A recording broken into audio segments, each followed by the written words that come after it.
Hello everyone, नमस्कार। स्वागत है आप सभी का अक्षवाट के यूट्यूब चैनल पर। आज की वीडियो में हम समझेंगे सीबीएसई क्लास 12th हिंदी जो अंतरा किताब चल रही है हमारी, उसका चैप्टर नंबर 2 जिसका नाम है सुमिरिनी के मन के। ठीक है, इस वाले चैप्टर में क्या बात बताई गई है सबसे पहले हम उसको समझेंगे।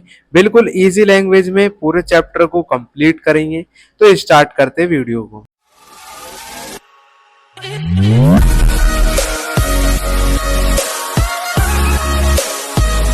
सबसे पहले आपको ये पता होना चाहिए जो सुमिरिनी के मन के हैं उसको लिखा है लेखक पंडित चंद्रधर शर्मा गुलेरी ने। यहाँ पर आप स्क्रीन पर इनका फोटो लगा हुआ है, किताब में भी आप देख सकते हो, फोटो दे रखा है, कवि परिचय दे रखा है। अब इसमें आपको क्या क्या चीजें पढ़नी है चैप्टर में, पहले मैं बिल्कुल समरी टाइप में आपको आसानी से समझाऊंगा, फिर लाइन बाय लाइन चैप्टर को पढ़ेंगे।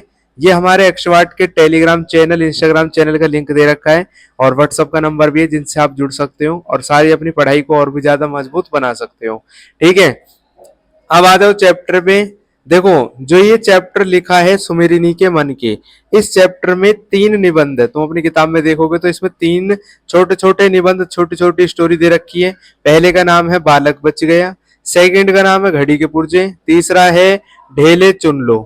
ठीक है, अब जो ये है बालक बच गया, घड़ी के पुर्जे और ढेले चुन लो, इन तीनों में लेखक ने समाज की बुराइयों को उजागर किया है कि समाज में अलग अलग तरीके से सभी लोग दूसरे लोगों का फायदा उठाते हैं, तो इस चीज को बताया गया है।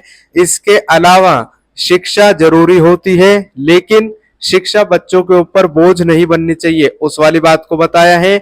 साथ ही साथ में धर्म के नाम पर लोगों के साथ में जो अत्याचार होता है उसको लेखक ने घड़ी के पुर्जे में समझाया है। ढेले चुन लो भी धर्म से रिलेटेड ही बातों को बताता है। तो तीनों चैप्टर को अभी हम समझते हैं बिल्कुल आसान लैंग्वेज में। जैसे मैंने आपको बताया है, ये शिक्षा प्रणाली, धार्मिक अंधविश्वास और अंध परंपराओं पर तीखा व्यंग्य करती है। समाज में जो कुरीतियां हैं, अगर कुरीतियां आपको याद नहीं रहे तब आप इसमें लिख सकते हो समाज में जो बुराइयां हैं, ठीक है, उनको उजागर करती है। तर्क संगत दृष्टिकोण अपनाने का संदेश देती है, यानी कि जो प्रैक्टिकल बातें हैं उनका ही हमें इस्तेमाल करना चाहिए, प्रैक्टिकल चीजों का, और ज्यादा अंधविश्वास में नहीं पड़ना चाहिए, यही लेखक बताना चाहते हैं। तीनों भागों का सारांश अब देखो इसमें क्या है। सबसे पहले बालक बच गया, ये तीनों आपकी किताब के अंदर बहुत छोटी छोटी शॉर्ट स्टोरीज है। लैंग्वेज इसकी बहुत ही सरल है, वहां से भी पढ़ सकते हो। आप एक बार रीड करोगे तो एक बार ही पढ़ने से आपको समझ में आ जाएगा। ये निबंध शिक्षा प्रणाली पर व्यंग्य करती है। इसमें होता क्या है, सबसे पहले एक एनुअल फंक्शन होता है। तो तुम्हें पता है अगर स्कूल के अंदर एनुअल फंक्शन है तो जो बच्चे अच्छा करते हैं पढ़ाई लिखाई में तो उनको अवार्ड दिया जाता है, उनकी तारीफ करी जाती है। कहानी यहाँ से स्टार्ट होती है कि एक पाठशाला का एनुअल फंक्शन था।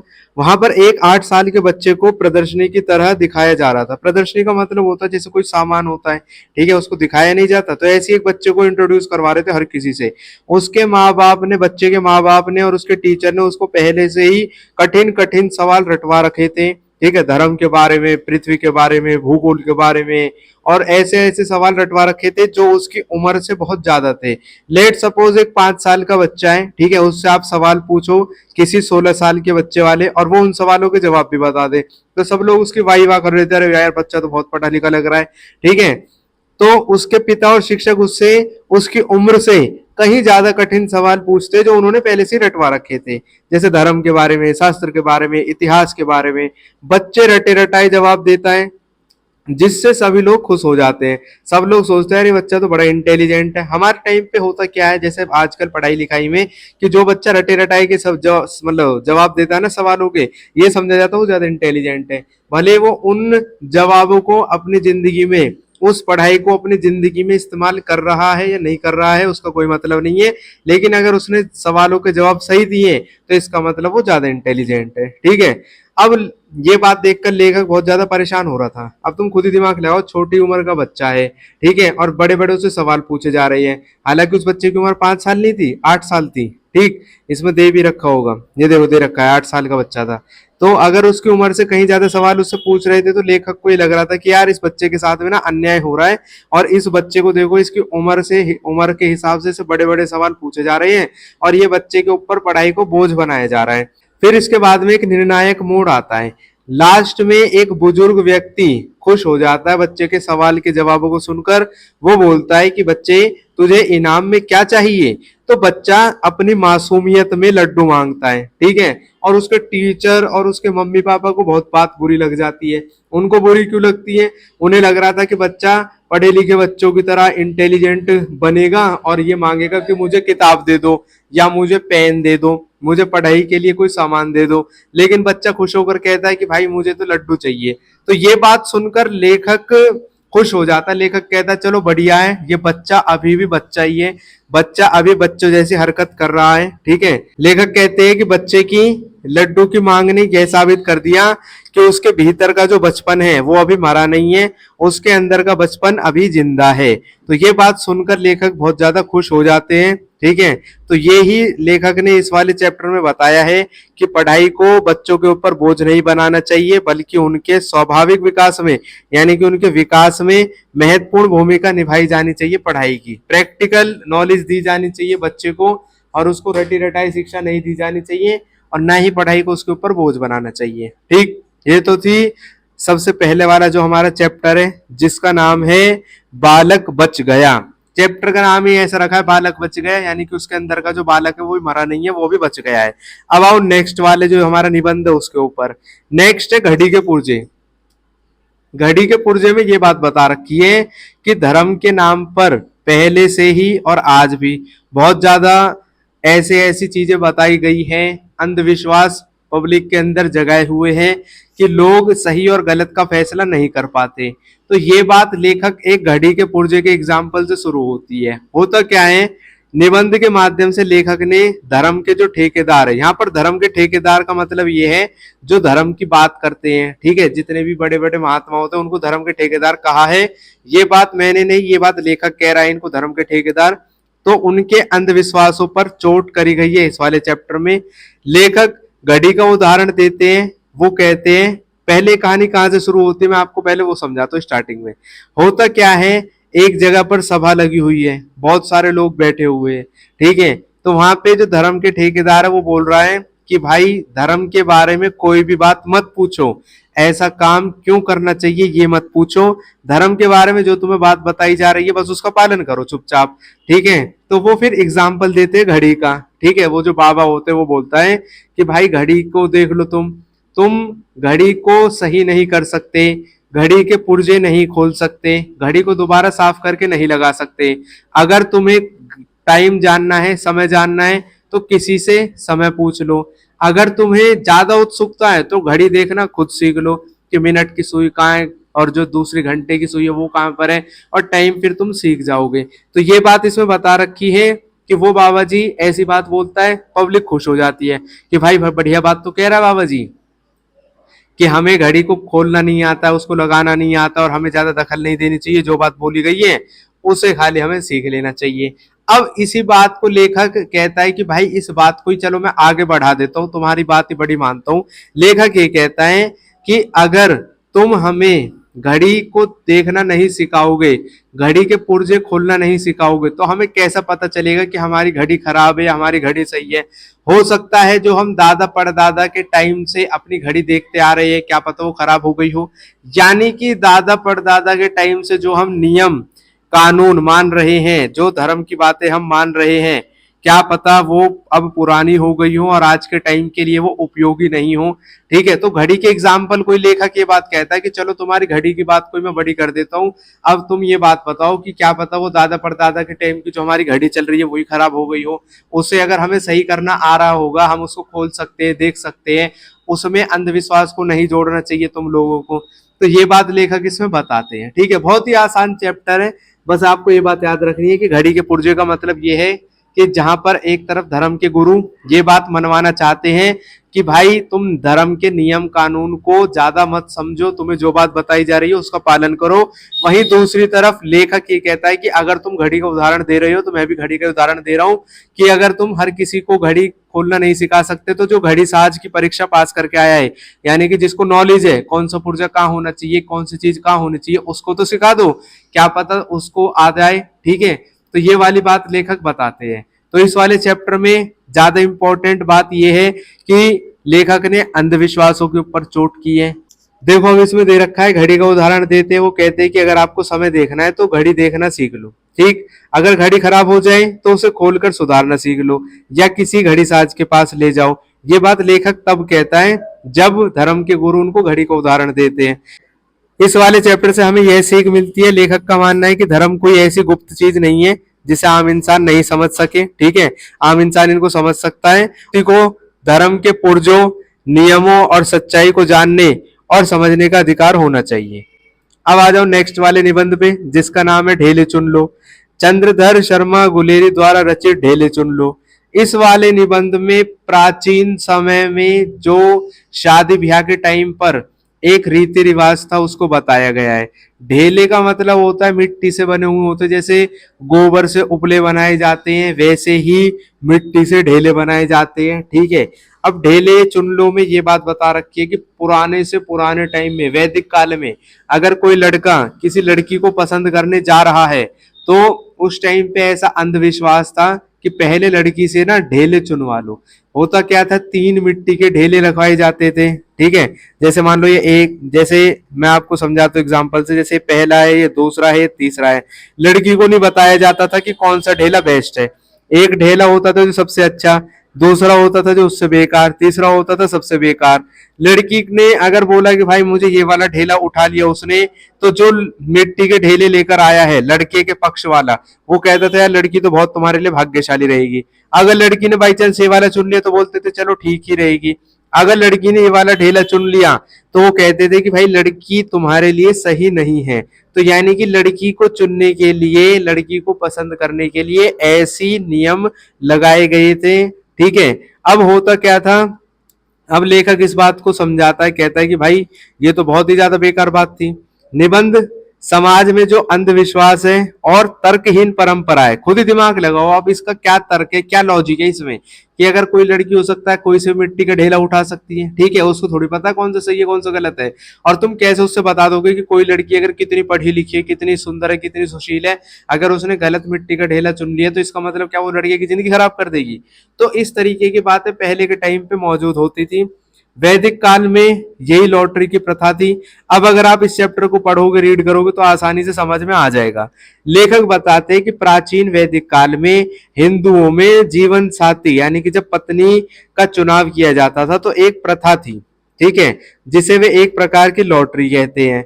इसमें होता क्या था, सबसे पहले विवाह योग्य युवक यानी कि जो आदमी होता था वो पढ़ाई पूरी करने के बाद किसी कन्या के पिता के घर जाता था और कन्या के सामने मिट्टी के कुछ ढेले रख देता था। ये मिट्टी के ढेले लड़के वाला अपने घर से लेकर जाता था, ठीक है, और लड़की के सामने मिट्टी के ढेले रख देता था।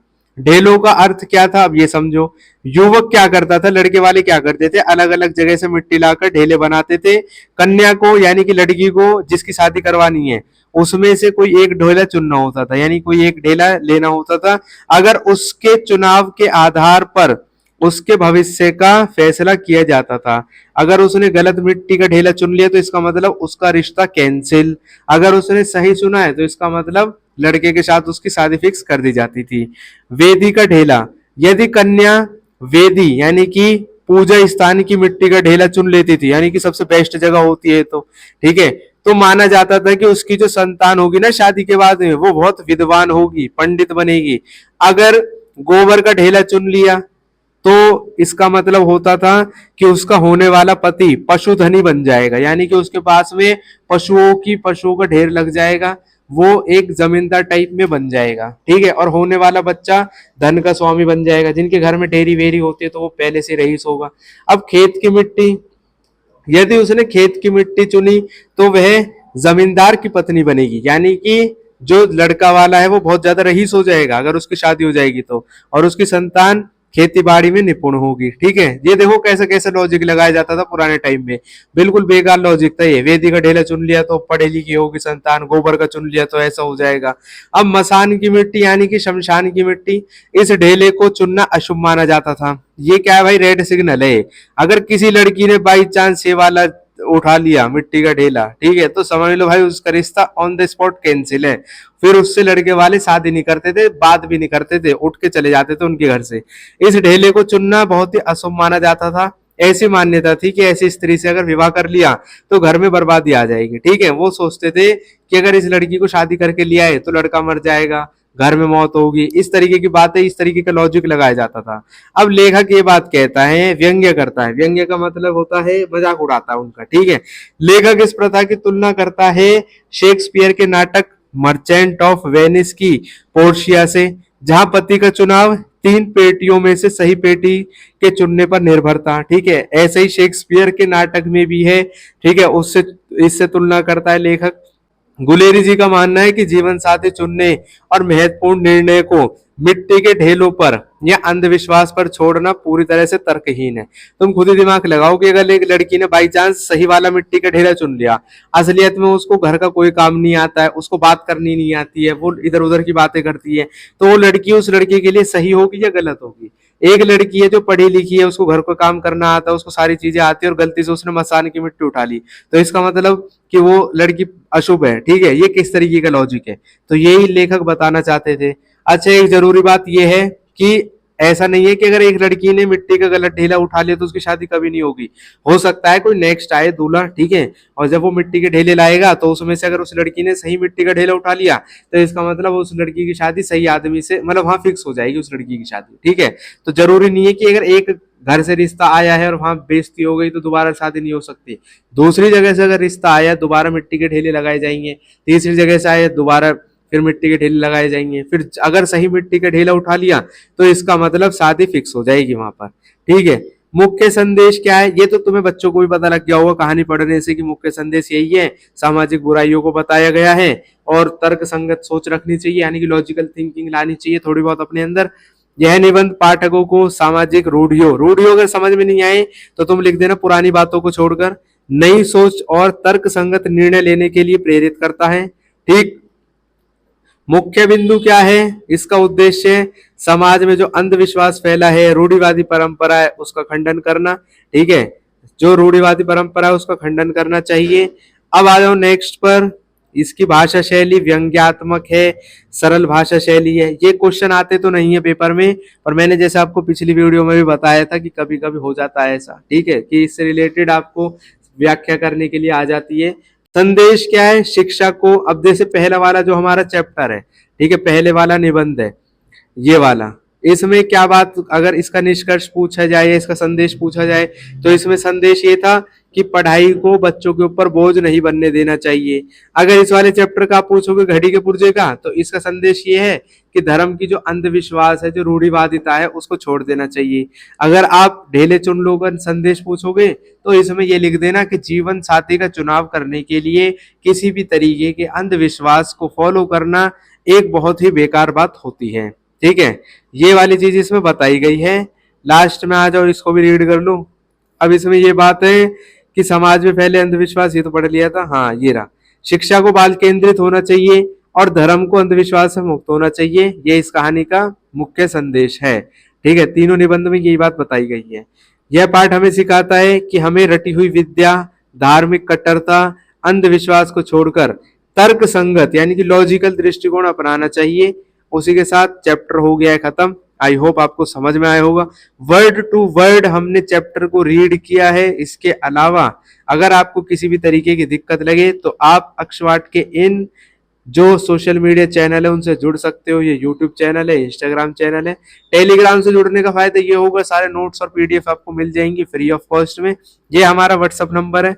अगर किसी भी तरीके की आपको दिक्कत लगे, कोई भी सपोर्ट चाहिए कैसी भी, तो आप हमें कॉन्टेक्ट कर सकते हैं। आपको फ्री में पीडीएफ, बुक्स या फिर question answer, previous year question answer, solve question paper चाहिए किसी भी सब्जेक्ट के, आप पूछ सकते हो।